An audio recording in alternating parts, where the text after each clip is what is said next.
गुन्हे शाखा युनिट 1 येथे एक गोपनीय बातमीदाराकडून माहिती मिळालेली खडका शेत शिवारामध्ये एक शेड आहे शेतामध्ये आणि त्याच्यामध्ये अवैध घरगुती सिलेंडर आणि कमर्शियल सिलेंडरचा साठा केलेला आहे अशी माहिती प्राप्त झालेली होती. त्या माहितीच्या आधारावर आम्ही युनिट 1चे सर्व अधिकाऱ्यांनी आम्हाला छापा कारवाई केली. छापा कारवाई दरम्यान आम्हाला 125 घरगुती सिलेंडर आणि 54 कमर्शियल सिलेंडर असे मिळाले.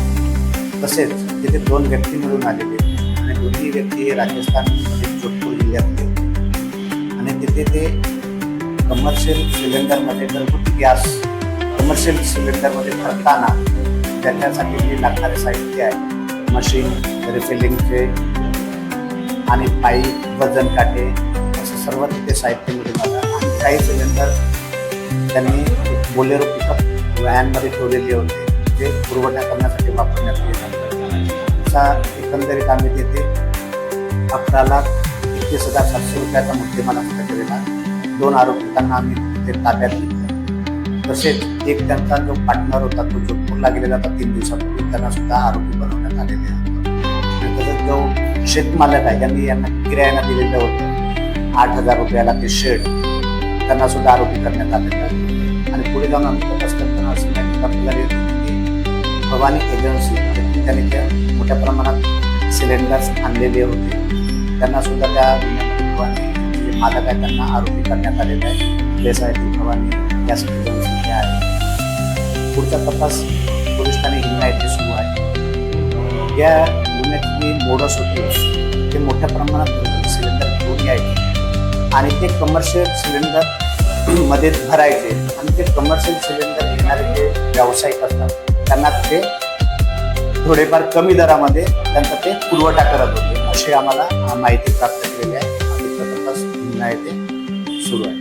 आरोपींकडे आम्ही जेव्हा छापा कारवाई करून जे काही प्राथमिक त्यांच्याकडून माहिती घेतलेली आहे त्यानुसार असं सांगितलेलं आहे का ते 6 महिन्यापासून त्यांना तिथे भाड्याने घेतलेलं होतं आणि त्याच्यानंतर त्यांना तो हा व्यवसाय चालू केलेला होता.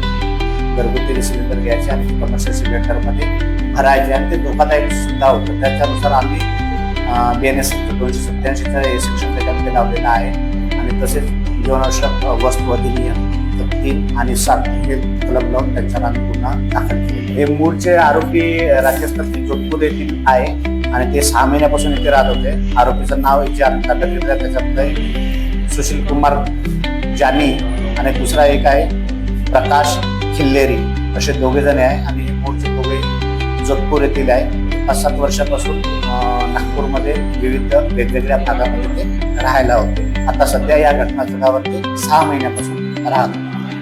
आता याचा अधिकचा तपास हिंगणा पोलीस करत आहे. याचा मोरक्या म्हणण्यापेक्षा याच्यामध्ये कोण अजून समाविष्ट आहे, याचे साथीदार कोण आहे, जसं गॅस एजन्सीवाला आहे यांना सुद्धा इतकं माहिती आहे किंवा नाही हा वेगळा आहे. परंतु एवढ्या मोठ्या प्रमाणात त्यांना सिलेंडर दिले कसे का? घरगुती सिलेंडर एवढा मोठा साठा त्यांच्याकडे जो भेटलेला आहे, कमर्शियलचे सिलेंडर एवढ्या मोठ्या प्रमाणात कुठल्या आधारावर दिलेले आहे यासाठी सुद्धा त्यांना आरोपी करण्यात आलेला आहे आणि त्याचा अधिकचा तपास हिंगणा पोलिस करीत आहे.